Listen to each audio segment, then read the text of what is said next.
A blessed Friday to us. I was just always thinking, like, whenever this verse is read, even the hairs of your head have all been counted. Naadyoy mo hikap sa inyong ulo. Naadyoy mo ana ba? Napabaka ko'y buhok.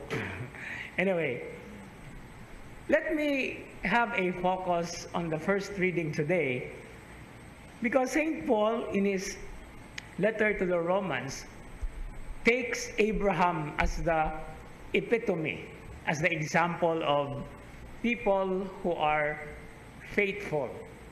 Now, the word that he uses here, inasmuch as this is a quotation from the book of Genesis, very early in the book of the Bible, righteousness. Now, righteousness is practically the same as justification, and these are different ways of describing what faith is. Now, what is righteousness? I always use this interesting illustration to my students when we talk about faith. And since it is using the word righteousness, we are always focused on the word right. And right is not just only truth or true, but even in the word in the Cebuano language, right is tuo. No? And what is faith in Cebuano? Pagtuo. No, naatas sa tuo. Now, in Latin, there is a very interesting description of the right and the left, because the right is dexter. No, that's why a person is dexterous. No, you use your right. But left is sinister. No, and sinister in English has another meaning. It's evil.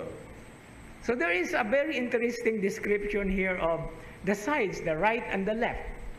But what is so interesting here is that the righteousness or the faithfulness that is our response to God first begins from the very person responding to Him. Just like Abraham. He believed in all that God has done and in the promises that He gave, despite the so many different problems ahead. But it is credited to him as righteousness. But that's just one step. Because righteousness has a tendency to be kept from within. Kaya ako good na. This is my personal response. But it is not enough, because righteousness should be shown or manifested concretely through deeds and works of goodness. That's why when we talk about faith, there is always a tendency that you will hear people saying, like, it's enough to have faith. And then we also have to ask, how about works? Because this is the point where faith and work, or faith and deeds, have to make a very creative fusion in ourselves. In other words, it is not enough to say, I believe in God. It is not enough to say, I am doing my prayers anyway. Because after having all this, done all these things, we are still being asked, now, what is your external response to the needs of others outside yourself? And that's the reason why Abraham, the model of all faithful people, because he has been promised, he did not just say, I believed in the Lord. He did so many things, approved by God, of course. And sometimes there are so many things that he also was doing nga tawhanon kaayo.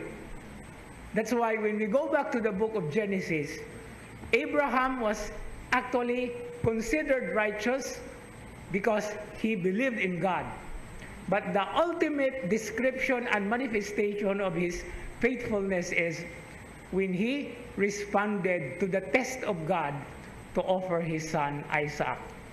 And from that moment, that's the act dimension, he was approved by God as a real, faithful person and the father of the faith. Amen.